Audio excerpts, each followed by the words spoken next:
The rain was falling softly over the city of Seattle. Cars rushed past, their lights shining across the wet streets. In the middle of that gray morning stood a small cafe with a warm golden glow.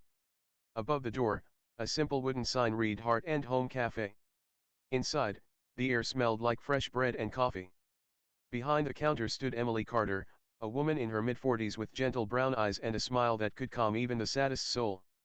Her hair was tied in a loose bun, and her apron was always dusted with flour. Every morning, she opened her cafe not for money but for kindness. At 7 a.m., the bell on the door jingled.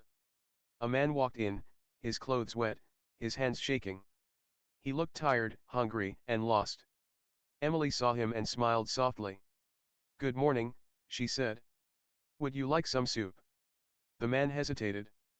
I don't have any money," he whispered. Emily didn't blink. "That's okay. You don't need money here. Sit down, please." He sat at a corner table, looking surprised. The smell of warm tomato soup filled the air as Emily placed a steaming bowl in front of him with 2 slices of fresh bread. As he started eating, he looked up and asked quietly, "Why do you do this? Why give food for free?" Emily smiled, her eyes distant for a moment.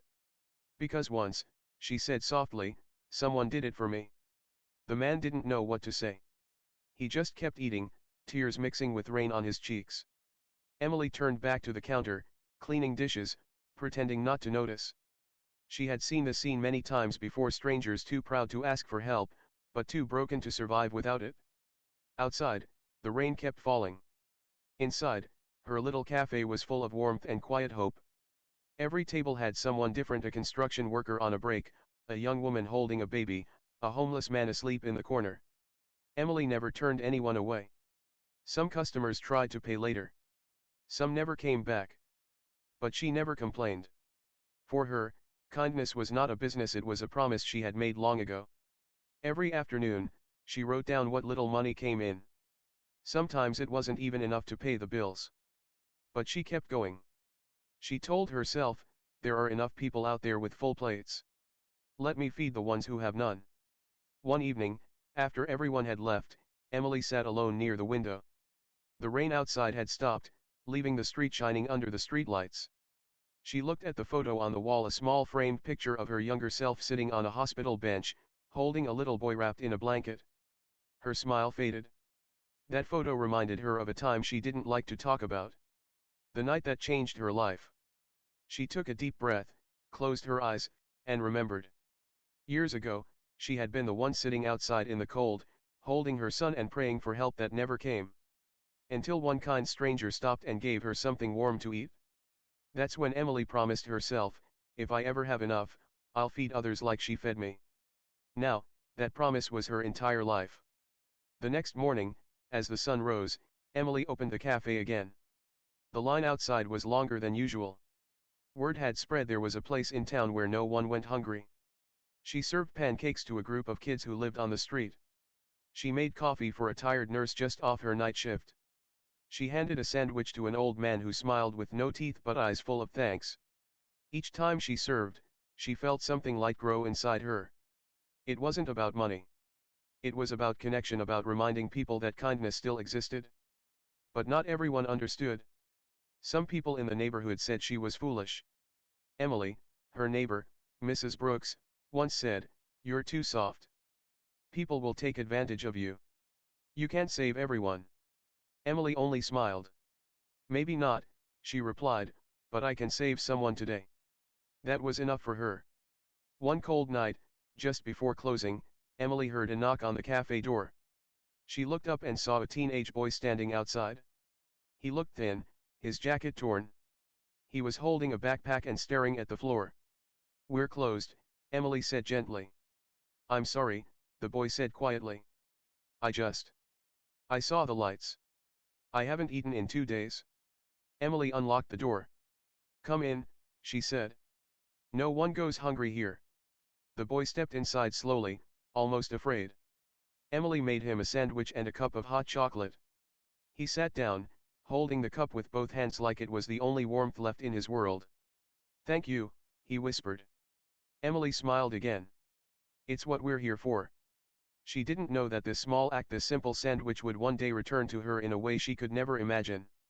As the night grew darker and the street emptied, Emily turned the cafe sign to closed. She looked out through the window, the rain starting again, and said quietly to herself, "Goodness always finds its way back." Outside, a faint reflection of her cafe glowed on the wet pavement, small, warm, and full of hope in a city that often forgot kindness. She locked the door, not knowing that somewhere, the circle of her kindness had already begun to turn back toward her. Long before the warm light of Heart and Home Cafe, there was another version of Emily Carter, a young woman fighting to survive. 15 years earlier, she lived in a small apartment on the edge of Seattle with her little boy, Daniel, who was only 5 years old. Life had never been easy for Emily. Her husband had left when Daniel was a baby, and since then, it was just the two of them, mother and son, against the world. She worked at a local grocery store during the day and cleaned offices at night. Even then, the money was never enough. Rent was always late, and sometimes, there wasn't much food at home. Still, Emily never complained in front of Daniel. She always smiled, always told him, "Everything will be okay, sweetheart." But one winter changed everything. That December was colder than usual. The city streets were covered in snow, and the air felt sharp like glass. Emily caught the flu and missed work for a week. When she returned, her boss told her they had replaced her. "I'm sorry, Emily," he said, not even looking her in the eye. "We had to keep the store running." She walked home in silence, holding Daniel's small hand. He looked up and asked softly, "Mommy, are we okay?" Emily smiled weakly. "Of course, baby. Mommy just needs to find a new job." But deep down, she was scared. Rent was due in 3 days, and her wallet held only a few crumpled dollars. Days passed, and she couldn't find work. She skipped meals so Daniel could eat. At night, she sat by the window, watching the snow fall and wondering how everything had gone so wrong. One night, the heater stopped working. Their little apartment turned freezing cold. Emily wrapped Daniel in all the blankets they had, but he still shivered. His lips were pale. His small voice whispered, "Mom, I'm hungry." That word broke her heart. She put on her thin coat, took Daniel in her arms, and stepped out into the freezing night. The streets were nearly empty, just a few cars and the sound of wind blowing through the alleyways. She walked until her legs hurt, searching for a light, a sign, any place still open. Finally, she saw a small diner at the corner of the street. The sign flickered, "Open 24 hours." Emily hesitated at the door. She had no money, but Daniel was weak. She whispered, "Please, God, just one warm meal." She walked inside. The place smelled of coffee and pancakes. A few customers stared at her, a tired woman with messy hair, holding a half-asleep child wrapped in a blanket. The waitress, an older woman with silver hair, walked over. "Can I help you, dear?" Emily's voice trembled.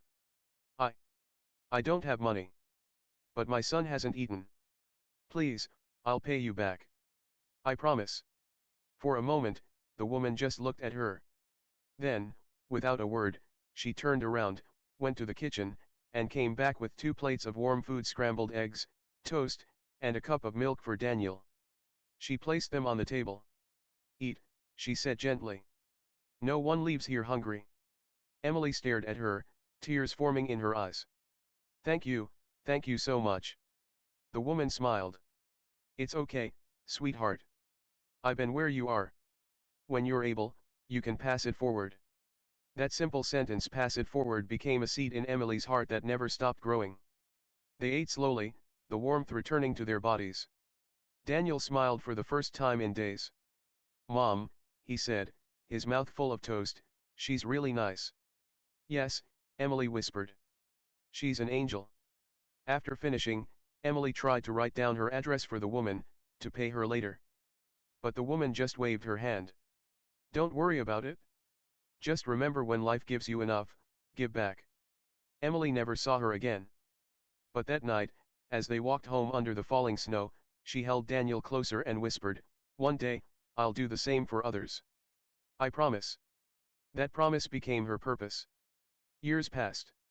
Emily found small jobs: baking, cleaning, helping in kitchens. She saved every extra penny she could. Daniel grew up strong and kind, just like his mother. He would often say, "Mom, when I grow up, I'll buy you the biggest restaurant in town." Emily laughed. "No, sweetheart. I just want a small place. Not to make money but to make people feel warm inside."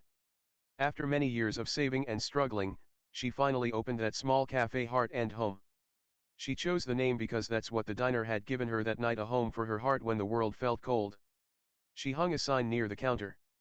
"If you can pay, pay. If you can't, eat anyway." Every day, she remembered that stranger's words. Every bowl of soup she served carried the same love that was given to her when she had nothing. But Emily's kindness didn't come without a price. The bills kept coming. The cafe barely made enough to stay open. Yet she refused to give up. "Kindness," she often said, "isn't a business plan. It's a way of living." And even though she never talked about her past, every time she saw a hungry face, she remembered that freezing night, the one that saved her and her little boy. That memory kept her going, even when the world didn't seem to care. Emily had no idea that the promise she made that night, the one under the falling snow, was finally about to come full circle. Karma was waiting. And soon, her kindness would return to her in a way she could never have imagined. Morning sunlight spilled through the windows of Heart and Home Cafe, turning the air golden. The smell of fresh coffee and baked bread drifted into the street. On most days, the line outside the cafe stretched all the way to the bus stop. But it wasn't just because of the food, it was because of Emily Carter. People called her the Angel of Seattle Street. The name started as a whisper from the homeless who found comfort at her cafe, but it soon spread across the neighborhood. Some came for free food, others came just to feel seen. Emily had built something special, not just a cafe, but a safe place. A place where tired souls could rest and be treated like human beings again. Every morning, Emily unlocked the doors at 6:30. She turned on the lights, brewed a big pot of coffee, and filled the shelves with warm bread and soup. By 7, the first group arrived, the same faces she had come to know well. There was Tom, a quiet old man who used to work as a mechanic before life took a wrong turn. There was Lisa, a young mother who always carried her baby wrapped in a pink blanket. And there was Eddie, a teenager who lived on the streets but always tried to help Emily sweep after hours. "Good morning, family," Emily said every day as they entered. It wasn't just a greeting, she meant it. When she looked at them, she didn't see the poor or the broken. She saw people with stories, hearts, and pain, the same kind she once knew. The cafe walls were decorated with small notes and photos. People wrote thank you messages like "You helped me believe again," or "I'll never forget your soup." Emily read them whenever she felt tired. They reminded her why she started. But even angels have their struggles. The rent kept rising. Food prices went up. Some weeks, Emily used her own savings to buy ingredients. Her accountant warned her many times, "Emily, you can't keep giving food away. You'll go bankrupt." Emily just smiled. "If I close my doors, who will feed them?" He sighed. "You can't save the whole world." "Maybe not," she said softly, "but I can save a few plates of hope every day." And she did. Sometimes, when she went home late at night, she would sit in her small apartment, rubbing her tired hands, whispering to herself, "Just one more day. One more meal." There were moments of loneliness too. Daniel, her son, had grown up and moved to California for college. He called her when he could, but his new life kept him busy. Emily missed him deeply, but she was proud that he was building the future she had once dreamed of. Still, there were dark moments. Not everyone appreciated her kindness. Some people came just to take advantage. One afternoon, a group of young men entered the cafe pretending to be hungry. They ate, laughed, and when Emily turned around, they ran out without paying. Eddie chased after them, shouting, but Emily stopped him. "Let them go," she said calmly. "But Miss Emily, they stole from you." She shook her head. "Maybe they needed it more than I did." That night, she sat by the window of the cafe, watching the city lights, whispering to herself, "Please, God, help me keep going." Her kindness was her greatest strength but also her heaviest burden. Still, good hearts attract good souls.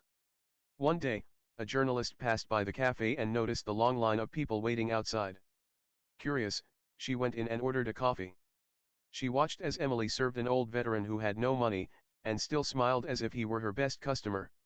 The next week, A small article appeared in the local paper. The woman who feeds Seattle's strangers. The story went viral. People from all over the city came to meet Emily. Some donated food, others gave small amounts of money. Local schools started food drives in her name. For the first time in years, Emily felt a little lightness in her heart. She didn't care about fame, but the thought of feeding more people made her smile. Still, she never forgot what the stranger in the diner had told her years ago: when life gives you enough, pass it forward. So, even when the donations came, Emily didn't use them for herself. She improved the kitchen, bought new chairs, and expanded the free meal hours.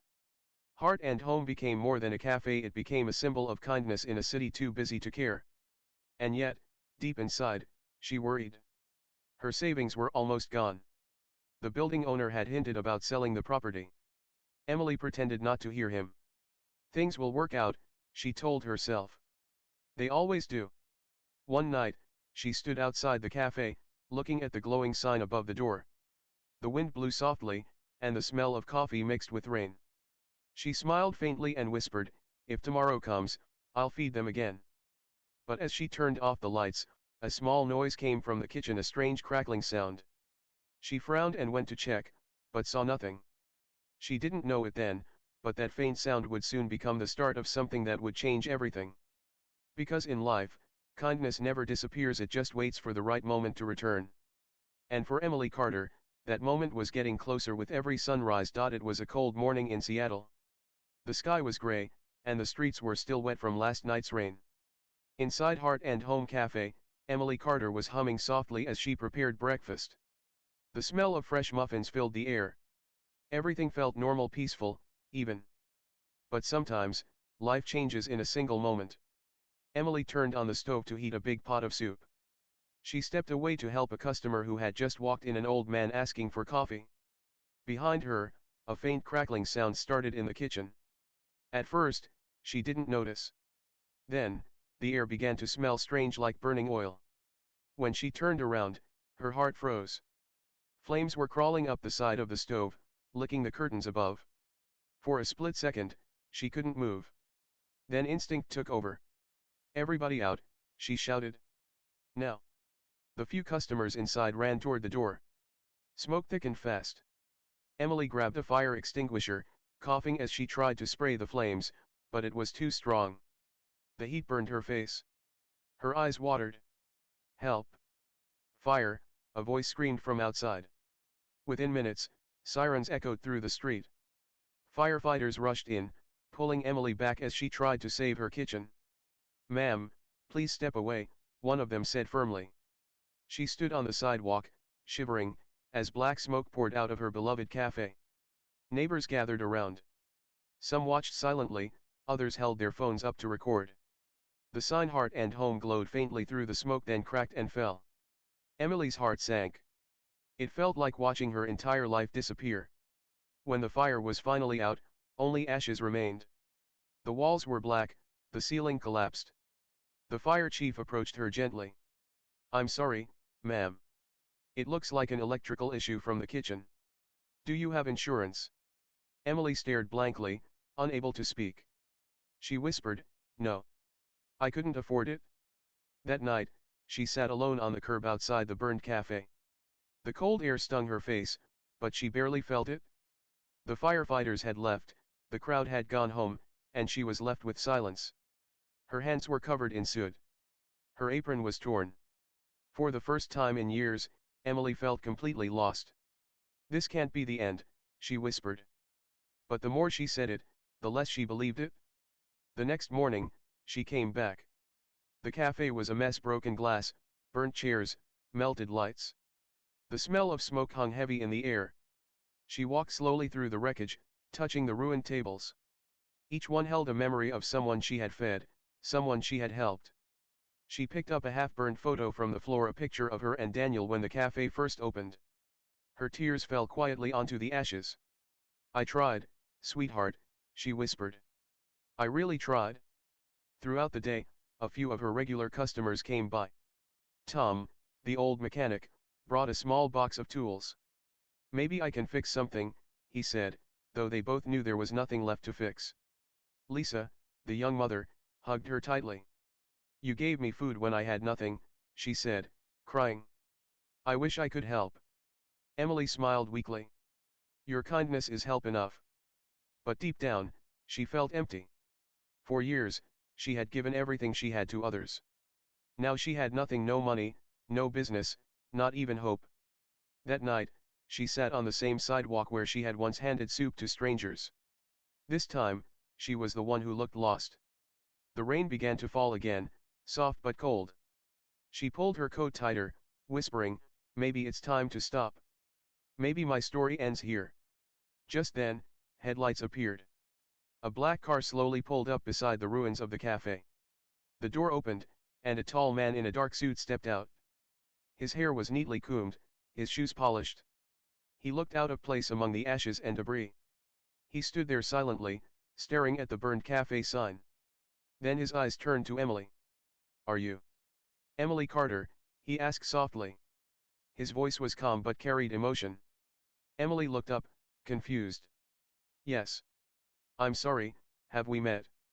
The man smiled faintly. Not really. But you helped me once. A long time ago. Emily frowned, trying to remember.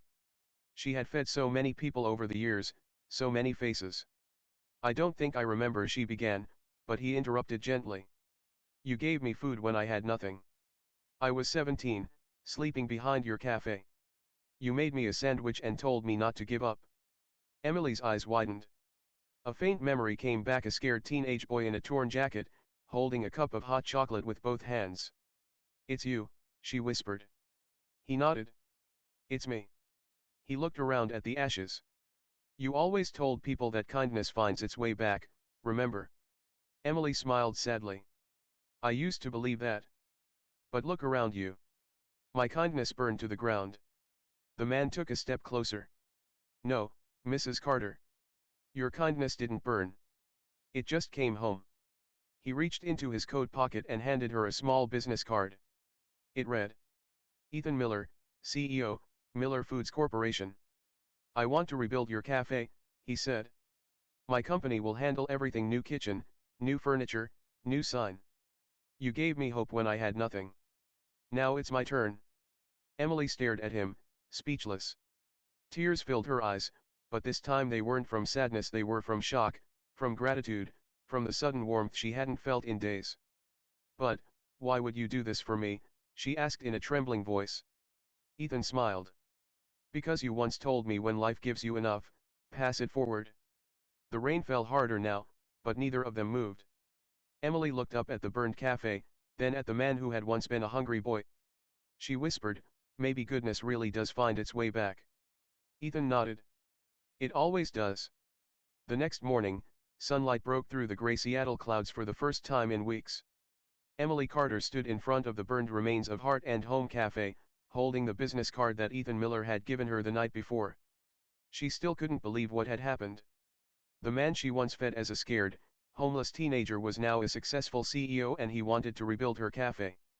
For years, Emily had believed that goodness always found its way back.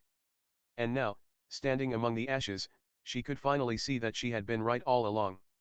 That same afternoon, a truck arrived. Then another. Within hours, the quiet street was filled with workers, painters, carpenters, and electricians, all wearing blue jackets with the logo Miller Foods Corporation on their sleeves. Ethan stepped out of his car, smiling. You ready to build again? He asked. Emily laughed softly. I don't even know what to say. Then don't, he said gently. Just watch. Over the next few weeks, something amazing happened. The small street that had once been silent was now alive with the sounds of hammers, drills, and cheerful voices. The neighbors who had once come to eat for free now came to help rebuild. Old Tom, the retired mechanic, offered to fix the cafe's old sign. Lisa, the young mother, brought sandwiches for the workers. Even Eddie, the street boy, stood guard every night to make sure no one stole the new equipment. Emily watched all of it, tears often filling her eyes. Her kindness had planted seeds in so many hearts, and now, those seeds were growing. Every evening, Ethan stopped by to check the progress. He was calm, polite, and full of gratitude. Sometimes they would sit on the sidewalk, watching the workers pack up for the day. You really don't have to do all this, Emily told him one evening. Yes, I do, Ethan replied. When I was 17, I was ready to give up. You didn't just feed me, Mrs. Carter, you reminded me that good people still exist. That one small act changed my life. I finished school, worked hard, and built something. But none of it would have happened without you. Emily looked at him, speechless. Her eyes glistened. I'm proud of you, Ethan. He smiled softly. You should be proud of yourself. 3 months later, Heart and Home Cafe reopened. It looked brand new, shiny wooden floors, bright white walls, and a big red sign above the door that said, Heart and Home Cafe, feeding hope, not just people. On opening day, the line outside was longer than ever. Reporters came, locals came, even people from nearby towns came after reading the story online. Inside, Emily stood behind the counter, her hands trembling as she put on a fresh apron. She couldn't stop smiling. When she turned on the lights, the cafe filled with warmth again, not just from the lamps, but from the people. The same faces who once sat there in silence now laughed, hugged, and shared food together. The smell of coffee filled the room again. The sound of laughter bounced off the walls. Heart and Home was alive once more. Ethan stood by the door, watching quietly. He didn't want praise. He just wanted to see her happy. When it was finally calm, Emily walked up to him. You've given me back my life, she said. He shook his head. No. You gave me mine. This is just the world paying you back. They sat together near the window, the same place where Emily once sat alone after everyone had gone home. Now, the seat beside her wasn't empty anymore. Outside, children ran past with cups of hot chocolate. Inside, Lisa's baby giggled as Tom made funny faces. Eddie served tables, proudly wearing a new apron. Everyone who had once been fed by Emily was now helping her serve others. It was as if the cafe had become a living circle of kindness, each act passing forward, then returning again. As evening came, the sky turned orange and pink. The cafe sign glowed softly. Emily looked around, her heart full. She whispered, It's beautiful, isn't it? Ethan nodded. It's hope, Mrs. Carter. This is what hope looks like. She smiled, looking up at the sign. I guess kindness never really disappears. It just finds its way back home. Later that night, when everyone had gone, Emily sat at one of the tables with a cup of tea. She closed her eyes and thought about the journey, the cold night years ago when she was hungry and scared, the kind stranger who had given her food, and the promise she made that night. She whispered softly, I kept my promise. And life kept its promise to me. She reached into her apron pocket and took out a small photograph, the same old picture of her and Daniel, taken the day they opened the cafe for the first time. She smiled at it, then placed it on the counter near the register, under a sign that now read, If you can pay, pay. If you can't, eat anyway. As she turned off the lights, she looked out the window. Across the street, the city lights sparkled like stars. Somewhere in the distance, she imagined the voice of that kind woman from years ago, the one who had fed her and said, Pass it forward. Emily whispered into the quiet night, I did. She smiled, locked the cafe door, and walked away slowly, the sound of rain starting once again, soft, calm, and comforting. But this time, the rain didn't feel cold. It felt like home. Sparkle's moral of the story? Kindness may take years to return, but it always finds its way back stronger, brighter, and full of hope.